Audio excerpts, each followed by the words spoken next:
అండి good morning. Karthika పురాణం 8వ అధ్యాయం ప్రారంభ. హరినామ మహత్యము. శ్రీ వశిష్ఠుల వారు జనక మహారాజును కార్తీక మాసం గురించి వివరించిన తర్వాత ధర్మాత్ముడైన జనక మహారాజునకు ఒక సందేహం కలిగింది. బ్రహ్మనందన, మహామహిమితాత్మ, నాకు ఒక గొప్ప అనుమానము కలిగినది. ఈ సందేహం తీర్చమని ప్రార్థిస్తున్నాను. మీ దయ వల్ల సూక్ష్మ ధర్మాన్ని తెలుసుకోగలిగాను. పాపాలు చేయటంలో ఆసక్తి కలిగి వర్ణ సంకరణంతో కూడి ఆచారహీనులైన దుర్మాత్ములు, పాపులు చేసే పాపాలు వేదశాస్త్రాల్లో విధించబడిన ప్రాయశ్చిత్తాదుల వలన తొలగిపోతున్నాయి అని చెప్పారు కదా. చెడ్డబుద్ధి కలవారు మహాపాపాలు చేస్తూ అసలు పుణ్యం చేయకుండా ఏ విధంగా విష్ణు సాయుధ్యం పొందుతారో బోధపడటం లేదు స్వామి. ప్రాయశ్చిత్తం కూడా లేని వేరు వేరు తెగలకు చెందిన గొప్ప పాపాలు అనేకం చేసి కూడా విష్ణుపదం ఏ విధంగా పొందగలుగుతారు? మహాపాపాలు చేసి దైవవశం వలన చేసిన ఒక్క పుణ్యం మూలంగా ఏ విధంగా విష్ణుపదం కలుగుతుంది? తానున్న ఇంటికి ఎవడైనా నిప్పు పెట్టమని చెప్తాడా? మండుతున్న అగ్నిని పిడికెడు నీళ్లతో ఆర్పడం సాధ్యమా? ఏ విధంగా అల్పపుణ్య కార్యం వల్ల మహాపాపాలు పోతాయి? నదీ ప్రవాహంలో కొట్టుకొని పోయేవాడు గట్టు మీద ఉన్న పచ్చగడ్డి ఆధారంతో గట్టెక్కడం సాధ్యమవుతుందా? ఇదంతా జరగని పనిగా భావన కలుగుతుంది. గురుదేవా, వినేవారికి ఇంపుగా ఉండే ఈ మంచి విషయాన్ని నాకు వివరించమని కోరుకుంటున్నాను. కార్తీక, మాఘ, వైశాఖ మాసాల్లో చేయవలసిన ధర్మ సూక్ష్మాలు నాకు దయతో బోధించారు. ఎక్కువ పాపాలు తక్కువ పుణ్యం వలన జయము పొందుతాయని తమరు నాకు వచ్చిన సంశయాన్ని వివరించండి అని జనక మహారాజు కోరారు. వశిష్ఠుల వారు జనకునికి కోరిక మన్నించి సంతోషంతో హరినామ మహత్యాన్ని వివరించడం ప్రారంభించారు. మహారాజా, మంచి సందేహం కలిగింది. నేను కూడా వేదశాస్త్ర పురాణాలన్నీ ఆ మూలగ్రహం విమర్శన దృష్టితో పరిశీలించాను. లెక్కకు మించిన ధర్మ సూక్ష్మాలు ఎన్నో వాటిలో కనిపించాయి. వాటిని వివరిస్తాను. ఈ విషయంలో నీకు ఎటువంటి సందేహము అవసరం లేదు నాయన.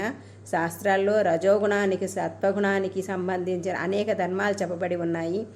ఆ గుణాల స్వభావాన్ని బట్టి సంప్రాప్తమవుతూ ఉంటాయి. సత్వగుణాన్ని ఆధారంగా చేసుకొనిన ధర్మం సూక్ష్మధర్మం అనబడుతుంది. మరికొన్ని కర్మం, తపస్సు అనే వాని రూపాలైన ప్రాయశ్చిత్తాలు ఇవి రజోగుణాన్ని కలిగి ఉండడం వల్ల పునర్జన్మకు హేతువులవుతాయి. వీటిని రాజసాలు అందురు. కొన్ని ధర్మాన్ని తామసం అందురు. కనుక ఇటు తామస ధర్మము ఆచరణ యోగ్యము కాదు. అందువలనే సూక్ష్మమైన సాత్విక ధర్మాన్ని చెప్పాను. కాలఫలం వలన కొంచెం ధర్మం కూడా ఎక్కువ ఫలితం ఇస్తుంది. యోగ్యం కాని దేశకాలాలలో అయోగ్యుడికి ఇచ్చిన దానము విధిరహితంగా మంత్రం లేనిదై ఉంటుంది. అది తామస ధర్మం అవుతుంది. దేశకాల పరిజ్ఞానంతో కానీ అజ్ఞానంతో కానీ దేశకాలాన్ని బట్టి దైవానుకూలం వలన చేసే పుణ్యం తరగని ఫలితం ఇస్తుంది. కొండంత పెద్ద కట్టెల మోపును పేర్చి దానిలో గురువింద గింజంత పరిమాణం గల నిప్పును పెట్టినట్లయితే అదంతా కొంచెం సేపట్లో బూడిదైపోతుంది. ఇంట్లో చీకటిగా ఉన్నప్పుడు చిన్న దీపం ముట్టించినట్లయితే ఆ చీకటి వెళ్ళిపోతుంది. చేపలు పట్టేవాళ్ళు బురద నీటి గుంటలో దిగి తర్వాత మంచినీటి స్నానం చేయగానే ఆ బురద ఒక్క క్షణంలో తొలగిపోతుంది. ఆ విధంగా దేశకాల ప్రాంతాలని తెలుసుకుని చేసిన ధర్మం కొద్దిగానైనా అన్ని పాపాలు పటాపంచలవుతాయి. విష్ణునామ సంకీర్తన వలన అన్ని పాపాలు తొలగిపోతాయి. కాబట్టి అజ్ఞానులు విష్ణునామ సంకీర్తన చేయాలి. ఆ విధంగా చేయటం వలన వెదురుపాద నిప్పురవ్వకు బూడిద అయ్యే విధంగా అన్ని పాపాలు బూడిదవుతాయి. దీనికి ఒక కథ ఉంది, చెప్తాను విను. పూర్వకాలంలో కన్యాకుబ్జ దేశంలో బహుశత్రుడనే పేరు గల బ్రాహ్మణుడు ఉండేవాడు. సత్యవ్రతాన్ని పాలించే ఆ బ్రాహ్మణునికి పతివ్రత అయిన ధర్మపత్ని అనే పేరు గల ఆమె సహధర్మచారిణి అయ్యింది. ఆ దంపతులకు లేక కాలం మీరిన తదుపరి ఒక కుమారుడు జన్మించాడు. వానికి ఆజామిలుడు అని పేరు పెట్టారు. పూర్వకర్మ ప్రారంధం వలన దాసీలోలుడై ఒక దాసీ దాన్ని పెండ్లి చేసుకున్నాడు. వాడు ఆ విధంగా పతితుడై తల్లిదండ్రులను వదిలిపెట్టి ఆ దాసీతో వేరొక చోట రోజులు గడుపుతున్నాడు. కులంలో వెలివేయటం వలన మొండిగా తయారై సిగ్గు విడిచి ఆ దాసీతో కలిసి మాలవాడల్లో చేరాడు. తక్కువ జాతి స్త్రీ స్నేహం వలన మధుమాంసాహారాల ఆసక్తి పెంచుకున్నాడు. వాడు పశుపక్షి మృగాలను వేటాడుతూ వాటి మాంసాన్ని ఆహారంగా వినియోగించుకుంటున్నాడు.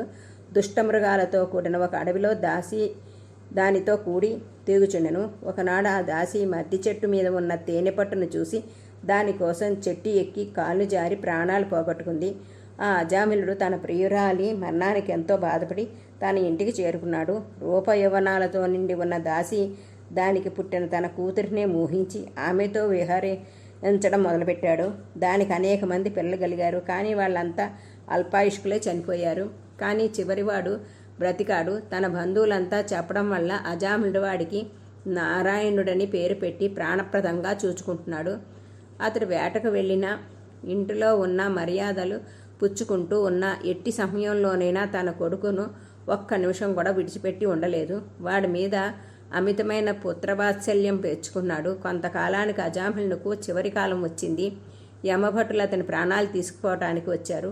వాళ్ళు ఎర్రమీసాలు కలిగి ఆయుధాలు పట్టుకుని చూడటానికి చాలా భయంకరంగా ఉన్నారు. వాళ్ళని చూచి అజామిళుడు ఎంతో భయపడ్డాడు. తన కొడుకును, నారాయణ, నన్నెవరో కొట్టడానికి వస్తున్నారా చూచావా అని గట్టిగా అరిచాడు.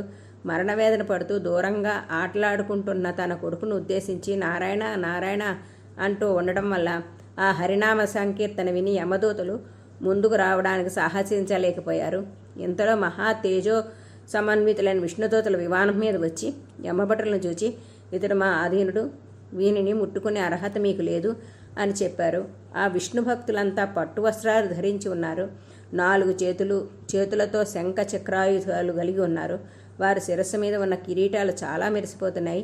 వారిని చూచి యమదూతలు, అయ్యా మీరెవరు? ఉపదేవతల, కిన్నెరుల, సిద్ధచారుణుల అని అడిగారు. విష్ణుదూతలు వాళ్లకు సమాధానం చెప్పకుండా అజామిళుని విమానం మీద ఎక్కించుకుని బయలుదేరారు. ఇది స్కాంద పురాణార్గత కార్తీక మహత్యమండలి 8వ అధ్యాయం సంపూర్ణం. ఓం నమః శివాయ. హర హర మహాదేవ శంభో శంకర.